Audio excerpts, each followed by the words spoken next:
Yeah, this is Matthew May, and I welcome everybody watching today. We're just going to be discussing the information session here for the 2025-2026 four-way test. Again, I'm the current district chair, and my assistant district chair is Tamara Okonski.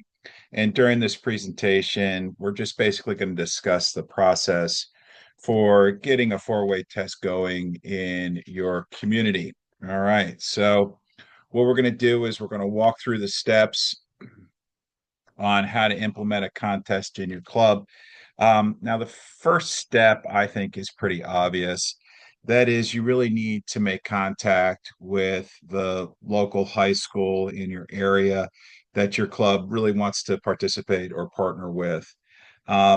I can't really stress enough how finding that right contact is at the school. My suggestion would be to schedule a meeting with the principal. Okay. Just, hey, I'd like 15 minutes of your time, right? Tell them, about the contest, how it works, and see if they can put you in contact with either the correct, speech teacher would be perfect, English chair, something like that, maybe guidance counselor that would act as the person that would carry the contest through the school. Now, while you're there, my further suggestion would be to really just discuss, all the stuff that your clubs do in the community. Oftentimes we think people know Rotary, but they really don't. So if your club's doing like a bunch of local projects, it's a great time to be like, hey, that park over there, we put a fountain in, or that trail over there, we did some work on that, or the soup kitchen, we support that. Whatever it is that your Rotary Club does, just share it with them, right? You make the opportunity, okay? Because a lot of times we do this service and people don't really know what we do. Just a thought, okay? Now, last but not least, is we have armed you, if you will, okay, with an excellent video that you can find on the four-way test website, okay?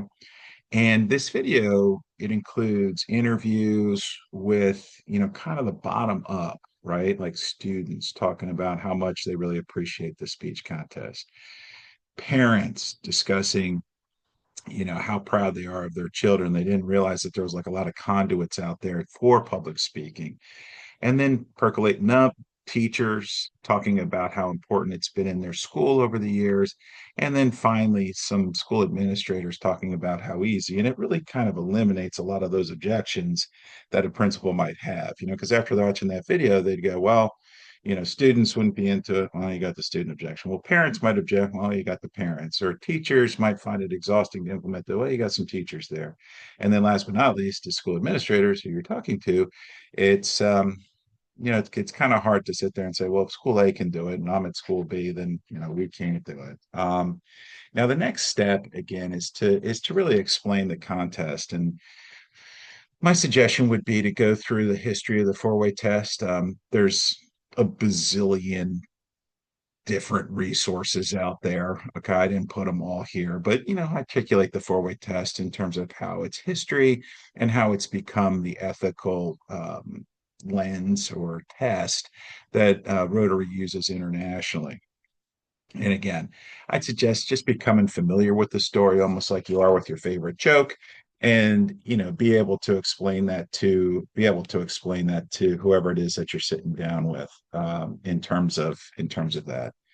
Now, the contest, in terms of just some of the basic stuff, is basically open to all high school age students, okay, or all high school age students.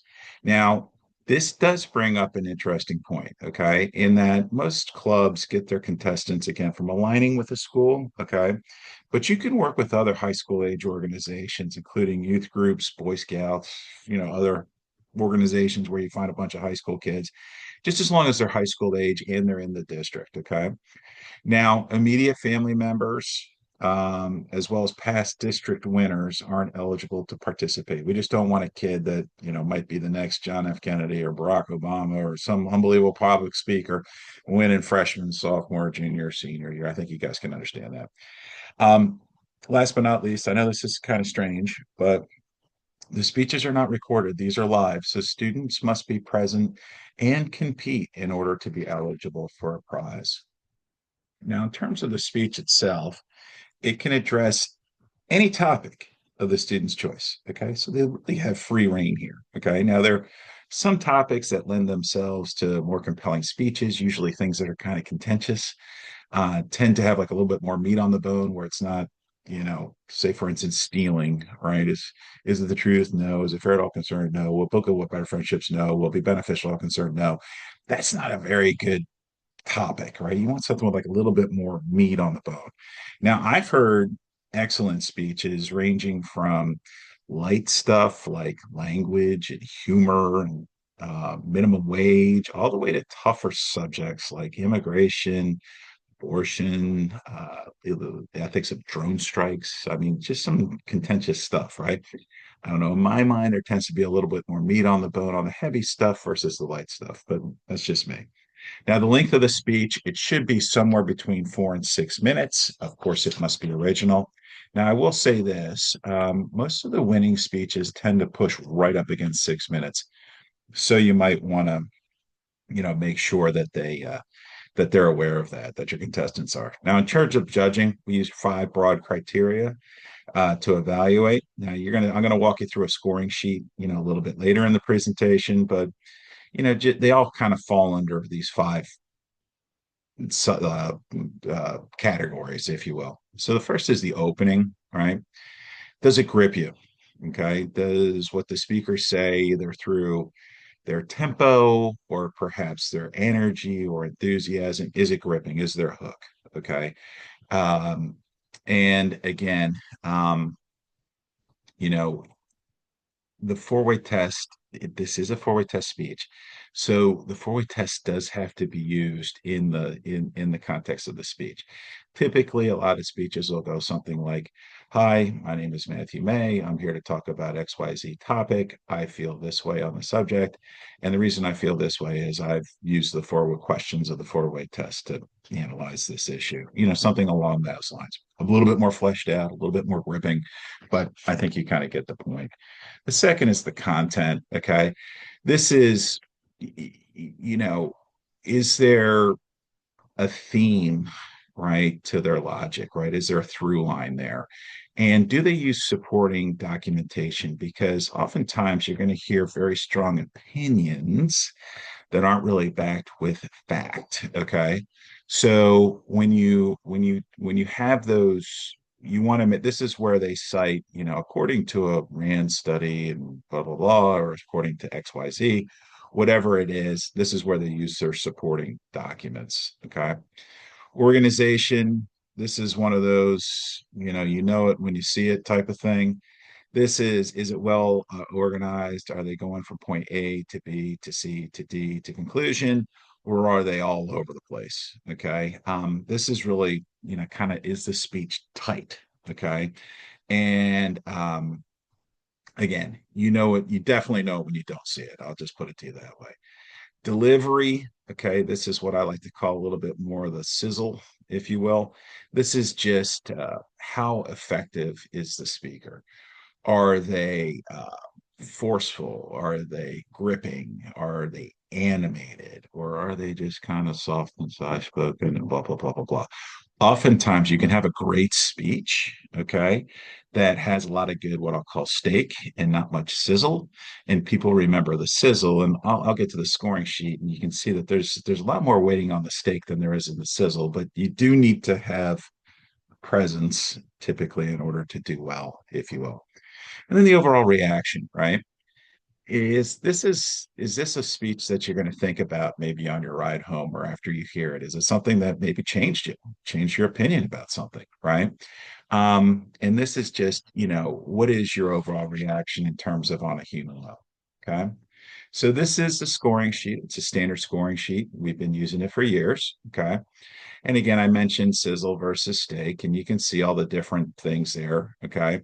And I would say sections A through D are really about the actual written part of the speech, if you will, like as if you were grading it as an essay. Okay. And then sections E and F are more about the sizzle. That's like more like the Hey, was the speaker effective? Were they good? Did it leave me impacted? What was your overall feeling? And so you can see it's about 70% steak and only 30% sizzle. So just kind of keep that in mind, when you're talking with kids, because they might be like, hey, I'm not the best public speaker. And it's like, hey, that's fine, right? The object here is for you to get exposure to public speaking because it's very important. But almost two-thirds of this, or over two-thirds, is on your prep versus your delivery. Okay. Just something to think about, right?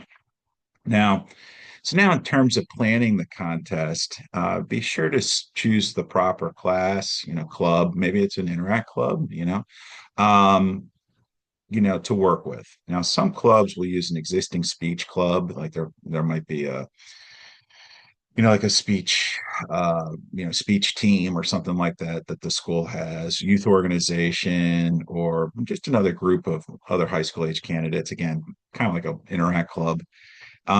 Be sure to have one member from your club coordinate with one member of the school group or whoever that you're coordinating with. Just trust me, okay, because that'll eliminate a lot of cross currents if they're talking to a bunch of people from Rotary. Okay, just learn from my mistakes, if you will. Okay. Now, if you are working with a large group, okay, like let's say it's a class or something like that, they might have a couple hundred speeches, right? Really. Okay. My suggestion would be to see if you're working with your teacher to winnow it down to like the top 10 entries. Okay. Because you don't want to sit there and judge all day. I've done that too, and you just lost in space. Okay. Um, then what I would do is from that, I would winnow it down to the top three or four. Okay. There'll be some that just kind of percolate up to the top, right? So I'd take those top three, four candidates from the school and I'd invite them to speak at your club, have them come to a club meeting. Now, I will tell you, this will quickly, very quickly become one of your favorite club meetings of the year. The winners should then be your candidate to progress to the district finals or semifinals. That's where they join me. Okay. Now keep in mind, you're going to hear like maybe three great speeches. You might go, you know what, any of these kids could win. You can nominate more than one candidate. You could have two, three, four, 10, however it is that you want. Just keep in mind each candidate does require a $200 entry fee from the club, right? So if you do one candidate, it's $200. If you do five, it's 1,000, so on and so on and so on. You guys can do math. Okay. Now, many clubs, including the club that I've been affiliated with, have prizes at both the high school level, so first, second, third for the school, and then also at the club level if you're working with more than one club, right? Or more than one high school. Okay. So the winner of the club contest, then typically moves on to the district finals. And again, that's where they enter my world. Um, the registration fee, again, is $200 per club. And this is where we get the prize money to make all this stuff go. We don't make a profit on this or anything like that. This is just where we get all the prize money that you'll see at the end.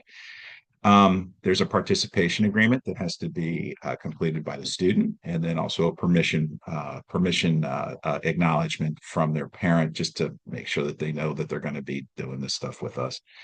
Participants will present their speeches to the assembled group of um, of competition judges. Now, the judges come from the Rotary Club. Now, keep in mind, each club that has a candidate also has to supply a judge.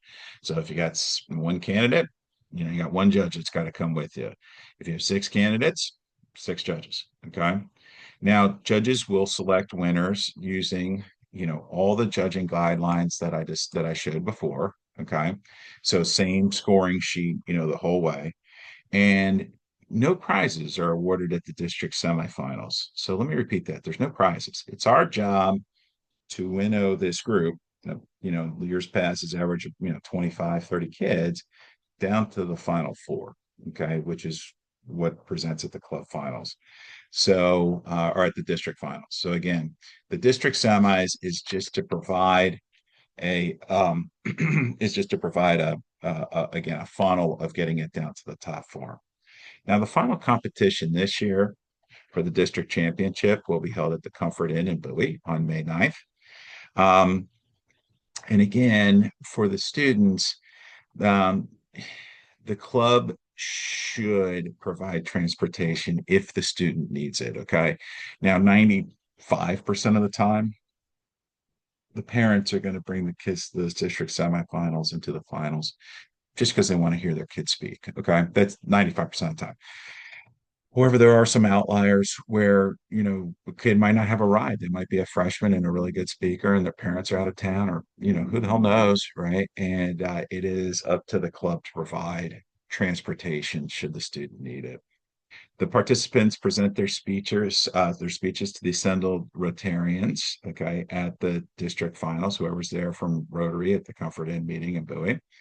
And all Rotarians there will be allowed to evaluate and judge each speech, again, using those same guidelines. And then you can see what the cash prizes are. They're not insignificant. They range from $1,500 for the winner all the way down to $500 for fourth place. Okay. So you can tell your kid that, hey, at a minimum, if you move on to the district finals, you're going to get 500 bucks or more. Okay. So now you really are interested in this. And it's like, hey, this sounds really cool, Matt. How do I get this going, if you will? Okay. Well, you really need to work on a timeline.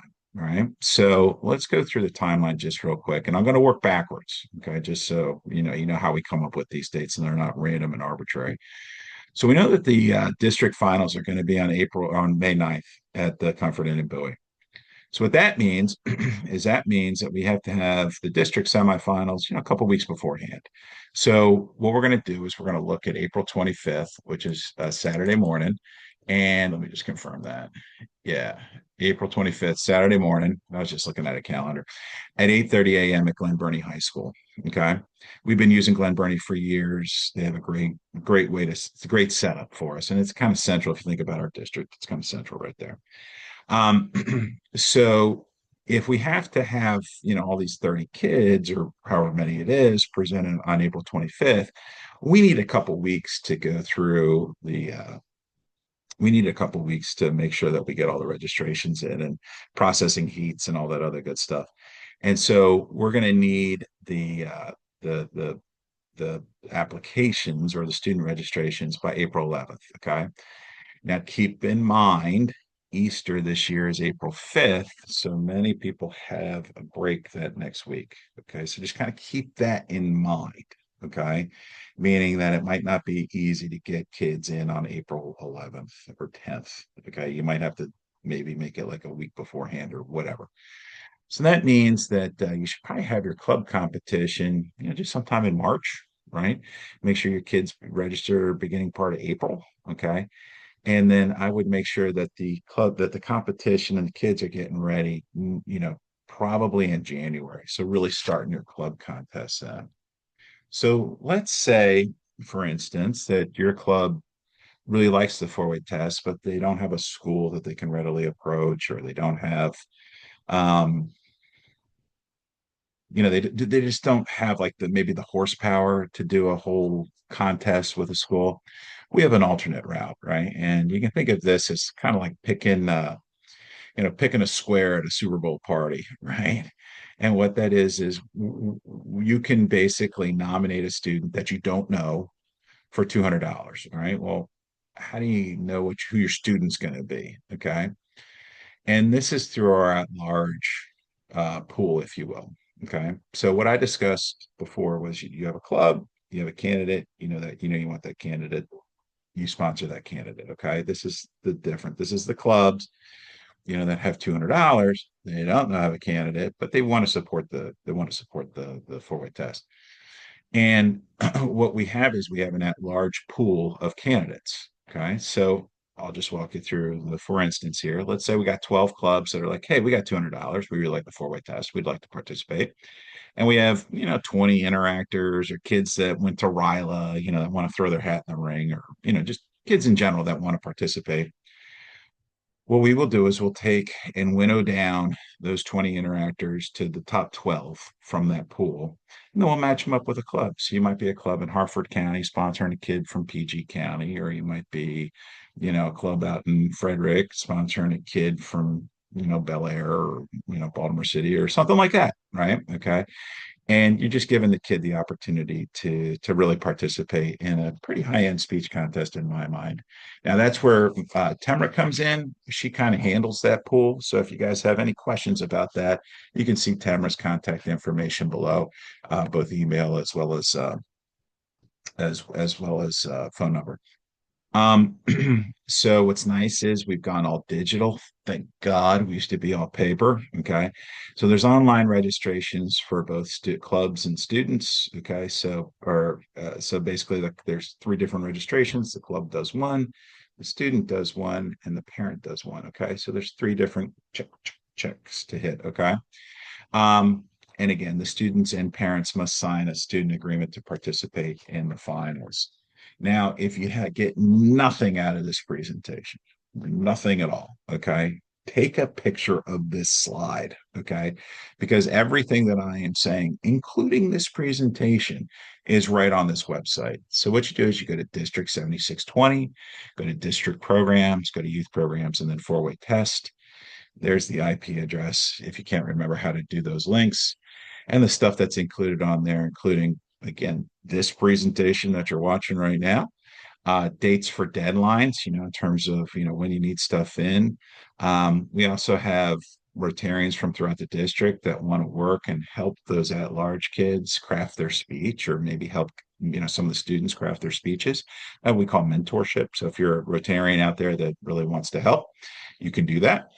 Registration forms, videos of the 2024 finalists, and again, that video that I told you about that you can present to the school. So once again, I'd like to thank everybody for joining me, and hopefully your club goes ahead and join us in the four-way test. All right, take care, everybody. Bye-bye.